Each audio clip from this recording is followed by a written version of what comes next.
नमस्कार, जय श्री राम कृष्ण देव की। मैं स्वामी तन महिमानंद रामकृष्ण मिशन आश्रम शिमला से हूँ और जो आप लोग सभी भक्तों को सूचना प्राप्त हुई थी शिमला आश्रम के बारे में, आप लोग इतने चिंतित थे। कई भक्तों के कॉल आ रहे हैं, कई भक्तों के मैसेजेस आए। इतनी व्यस्तता होने के कारण मैं सबको एक-एक करके उत्तर दे पाना मेरे लिए सर्वथा असंभव था और मैं क्षमा चाहूँगा कि मैं ये वीडियो देर से बनाना पड़ रहा है मुझे। घटना 16 नवंबर की है।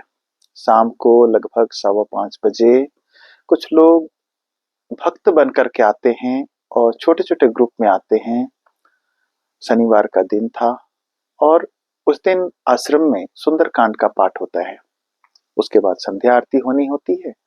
तो कुछ लोग छोटे-छोटे ग्रुप में आते हैं और भक्त बन करके उनके प्रश्न होते हैं। कुछ लोग मंदिर में बैठते हैं। धीरे-धीरे उनकी संख्या लगभग 120 तक हो गई। सुंदरकांड का पाठ हुआ। उसके पश्चात संध्या आरती हुई। संध्या आरती के पश्चात उन्होंने अनुरोध किया कि ये लोग अलग-अलग तीर्थ स्थानों से आए हैं और शिमला घूमने के लिए आए हैं, तो आप इनको ठाकुर माँ स्वामी जी के बारे में कुछ बातें बतलाइए। तो हमारे यहाँ के जो एक और स्वामी जी हैं, स्वामी राम रूपानंद जी, उन्होंने प्रवचन दिया लगभग 15 मिनट। उसके बाद उन्होंने अनुरोध किया कि स्वामी जी आप भी कुछ बोलो। तो हमारी सुरक्षा में यहाँ जो पुलिस के कर्मचारी तैनात रहते हैं और यहाँ तक कि मुझे भी अंदेशा तो था।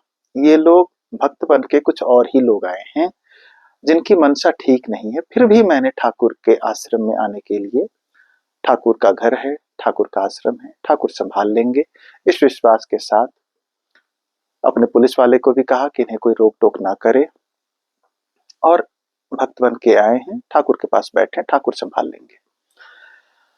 मेरा भी प्रवचन हुआ। करते-करते उनकी कई प्रश्नोत्तरियाँ थी, जो उसको प्रश्न के उत्तर देते-देते मुझे 8:30 हो गए रात के। तो मैंने बोला कि 8:30 बजे ठाकुर का जो मंदिर है, कपाट बंद होता है, आप सभी भक्त लोग यहाँ से निकल जाएँ। तो उन्होंने धीरे-धीरे, नहीं आपको कुछ दक्षिणाएँ देनी है, कुछ सामान देना है, हमारे पास काफ़ी वस्तुएँ हैं, जो हम लोग तीर्थ यात्रा में लेकर के आए थे, वो आपको समर्पित करना चाहते हैं, आप सेवा में डाल देना।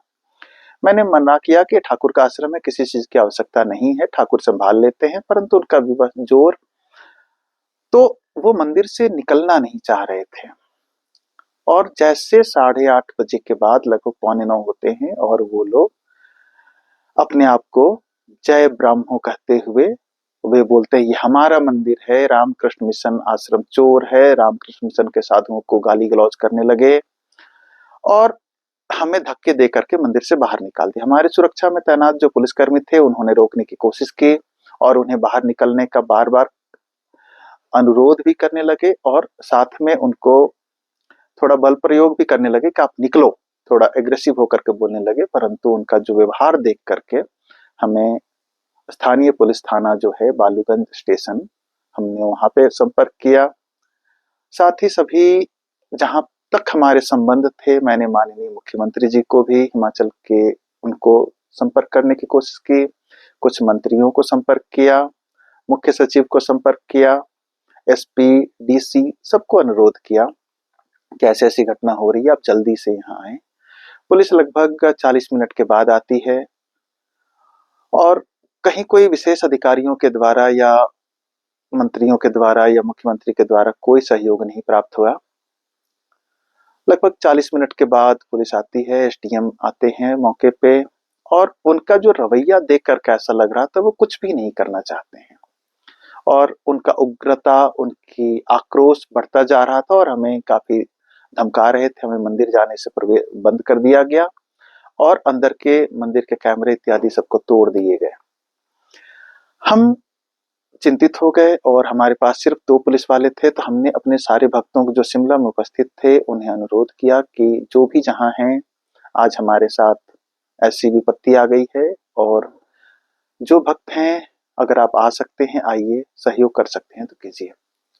लगभग 15 मिनट के अंदर ही जो स्थानीय भक्त हैं, वो लोग आ जाते हैं और उनके साथ तब तक पुलिस भी आ जाती है, लगभग 10 बज जाते हैं पुलिस के आते-आते, और हम लोग प्रयास करते हैं कि इनको निकाल दिया जाए। लेकिन उन्होंने मुख्य मंदिर के मुख्य दरबार के सामने कुछ औरतों को बिठा दिया और साथ में कुछ बाउंसर्स उनको सुरक्षा में बैठ गए और हमें मंदिर से वंचित कर दिया गया। हमारा मंदिर भग्न हो चुका था, अंदर में कुछ तोड़-फोड़ कर चुके थे। इस प्रकार चलते-चलते एसडीएम साहब को हम लोग कई बार अनुरोध किए, जो मौके पे मजिस्ट्रेट के रूप में थे, जो पुलिस के अधिकारी थे, उनको भी कहा गया, परंतु उनके रवैये देख कर के कुछ भी नहीं लगता था कि वो कुछ करने वाले हैं। होते-होते रात के लगभग 2 बज गए। हमने बार-बार प्रयास किया कि हमें मंदिर के अंदर जाने दिया जाए, क्योंकि मंदिर तोड़-फोड़ हो रहा है, हमें देखना है, हम अपने इष्ट के अपमान नहीं सह सकते हैं। तो हमने भी जिद की कि हमें भी मंदिर के अंदर जाना है, हमें भी ध्यान करना है, अगर ये लोग ध्यान करेंगे तो हमें भी ध्यान करना है। ये लोग कौन है? ये लोग ट्रेसपासर्स हैं। परंतु पुलिस ने हमें रोक दिया और जो हमारी ओर से कुछ 1-2 भक्त महिलाएं आई थीं, वो चूंकि महिलाएं दरबार पे बैठी थी तो उन्होंने आगे बढ़ करके जाने का प्रयास किया, तो उसमें से अंदर जो लोग कब्जा करके बैठे थे उन्होंने माइक का जो स्टैंड होता है उससे उस भक्त महिला के ऊपर आक्रमण कर दिया, उससे उनका पैर फ्रैक्चर हो गया। उसके बाद हमारे जो भक्त थे, जो हमारे कुछ जो रात को आ गए थे, लगभग 15-20 की संख्या में थे, और उन लोगों ने भी जब दोनों उन पक्षों ने आक्रमण शुरू कर दिया, पहले तो माइक के डंडे से मारा, कुछ पत्थरों से मारना शुरू किया, तो प्रत्युत्तर में हमारे यहाँ जो फूल के गमले लगे रहते हैं, फूल के गमले से उन छात्रों जो वो भक्त थे, उन्होंने आक्रमण कर दिया। आक्रमण ऐसा नहीं था, हम सिर्फ आत्मरक्षा कर रहे थे। जब मामला बिगड़ गया तो स्थानीय एसपी महोदय आते हैं और जो ट्रेसपासर्स थे उन्हें आसानी से निकाल देते हैं। हम लोग बार-बार अनुरोध कर रहे हैं कि ये ट्रेसपासर्स कौन हैं, कहाँ से आए हैं, इनकी आइडेंटिटी क्या है, इसकी ली जाए। उन्होंने कुछ भी नहीं कहा और उन्हें जाने दिया, और जैसे वे गए और जो हम लोग की ओर से जो आए थे, यहाँ तक कि मेरे ऊपर, जो स्वामी राम रूपानंद जी उनके ऊपर, हमारे जो कुक हैं उनके ऊपर, और हमारे पुलिस वाले, सबको बड़े गंदे तरीके से उन्होंने बिहेव किया कि एक भक्त आए थे, भक्त यहाँ पे ध्यान करना चाहते थे, आपको क्या दिक्कत था? और इस बीच में वो मंदिर के अंदर कलश स्थापना करना चाहते थे। रात को 9 बजे कलश स्थापना और ऊपर से एक स्थापित मंदिर में, ये कहाँ तक उचित है? उनकी मंशा कोई ध्यान करने की नहीं थी, उनकी मंशा पूरा-पूरा आश्रम को हड़पने का था, और हम लोग 2 ही साधु हैं। उन्हें लगा कि इनको डरा-धमका के भगा देंगे और ये लोग यहाँ से चले जाएंगे। और जैसा कि बतलाया, दोनों पक्षों में थोड़ा-सा हाथापाई हो गया, और उसके बाद पुलिस अधीक्षक जो एसपी शिमला हैं, उन्होंने निकाल दिया उन्हें, और उनका जो कार्रवाई था, एक तरफा कार्रवाई। वो लोग जो आए थे वो तो निकल गए। उसके बाद सुबह में ही 17 तारीख को सुबह-सुबह ही हमारे ऊपर एफआईआर कर दी गई, और एसपी शिमला ने स्टेटमेंट दे दिया कि रामकृष्ण मिशन आश्रम में कुछ भक्त आए थे ध्यान करने। जब वो अपनी पूजा समाप्त करके निकलना चाहते थे तो रामकृष्ण मिशन के अनुयायियों ने उनके ऊपर पत्थरों से हमला कर दिया। रात को 2:30 बजे कौन सी भक्ति होती है? एक स्थापित मंदिर है, आप वहां पे कब्जा करने की नीयत चाहते हैं, ये एसपी साहब को नहीं दिखाई पड़ रहा था, क्योंकि उन्हें इंस्ट्रक्शन थे। मैं साथ में ये भी बता दूं कि रामकृष्ण मिशन आश्रम शिमला में, जो शिमला का आश्रम है, ये हिमालयन ब्राह्मण समाज ने 2014 में हमें दिया था। जो यहाँ का एक माली था, वो शहर के कुछ माफिया नेता हैं, भूमाफिया हैं और कर्मचारी नेता हैं, और कुछ विशिष्ट राजनीतिक दलों के कार्यकर्ता हैं और वर्तमान मंत्री इत्यादि भी हैं। वो लोग इस आश्रम में होटल खोलना चाहते हैं, इसलिए वो चाहते हैं कि रामकृष्ण मिशन को किसी तरह से यहाँ से भगा दिया जाए। कई बार पहले भी आक्रमण हो चुके हैं। 2 वर्ष पहले भी इन्होंने आक्रमण किया था हमारे एक सन्यासी के ऊपर में, और उल्टा एफआईआर कर देते हैं हमारे ऊपर, और पुलिस एक तरफा कार्रवाई करती है, क्योंकि वो स्थानीय है और वो हर तरह के हथकंडे अपनाते हैं। हम उतने छल प्रपंच में नहीं जा पाते, हम पैसे नहीं दे सकते किसी को, हम घूस नहीं दे सकते, यही हमारी, अगर कहें तो आज की व्यवस्था ये है, इसलिए हम पीछे रह जाते हैं। यहाँ हिमाचल देवभूमि कहा जाता है, यहाँ देवी देवताओं, साधु सन्यासियों का सम्मान होता है, परंतु पूरा प्रशासन आज हमारे अगेंस्ट है। हमारे ऊपर लगभग 3 एफआईआर की गई हैं और हमें हर दिन लगभग थाने में 2 घंटे 3 घंटे बिठाया जाता है बिना किसी कारण के।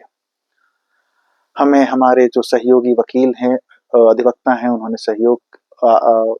उन्होंने बतलाया कि आप एंटिसिपेटरी बेल ले लीजिए, तो हम लोग सभी लोग बेल ले चुके हैं। इसके बावजूद पुलिस का जो रवैया है हमारे प्रति काफी निगेटिव है। यहाँ तक कि प्रशासनिक अधिकारी भी ये साबित करने पे तुले हैं कि रामकृष्ण मिशन यहाँ पे कब्जा करके बैठा है।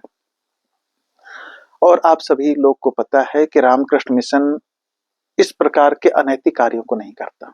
इसमें कुछ धार्मिक संगठनों के भी लोग हैं, मैं नाम नहीं उच्चारण करूंगा, उनका नाम नहीं बतलाऊंगा। यहाँ पे किसी तरह से रामकृष्ण मिशन को खत्म करके जो हिमालयन ब्राह्मण समाज के जो ट्रस्टी हैं वो बेचारे बाहर रहते हैं, दिल्ली में रहते हैं, एक ट्रस्टी हिमाचल में रहते हैं, किसी तरह मार करके या भगा करके या डरा करके या प्रशासनिक तौर पे दबा करके धमका करके ये भूमि कब्जा करने की कोशिश है। पहले भी करते रहे थे, लेकिन इस बार इन्होंने उग्रता के साथ किया। मैं प्रत्येक दिन लगभग कोर्ट में या थाने में बैठा रहना पड़ता है, इसलिए मेरी व्यवस्था भी है कि मैं आश्रम को संभालूं, अपने जो सहयोगी हैं उनको संभालूं या कानूनी दांवपेच को देखूं। हम लोग 2 ही लोग हैं, काम करना पड़ता है, परंतु ठाकुर के ऊपर अटूट विश्वास है। स्वामी विवेकानंद के हम शिष्य हैं। स्वामी विवेकानंद हमने कायरता नहीं सिखाई। हम गीता का उपदेश तो करते हैं, लेकिन महाभारत भी हमने पढ़ रखी है। इसलिए आप निश्चिंत रहें, माँ की इच्छा ही महत्वपूर्ण होती है। अगर उस दिन इतने लोग तादाद में थे, चाहते तो कब्जा कर सकते थे, नहीं हुआ। उनके अटूट प्रयास, उनके पूरी प्रशासनिक सहयोग के बावजूद वे आश्रम में कब्जा नहीं कर पाए। धर्म की जय होती है, सत्य की जय होती है।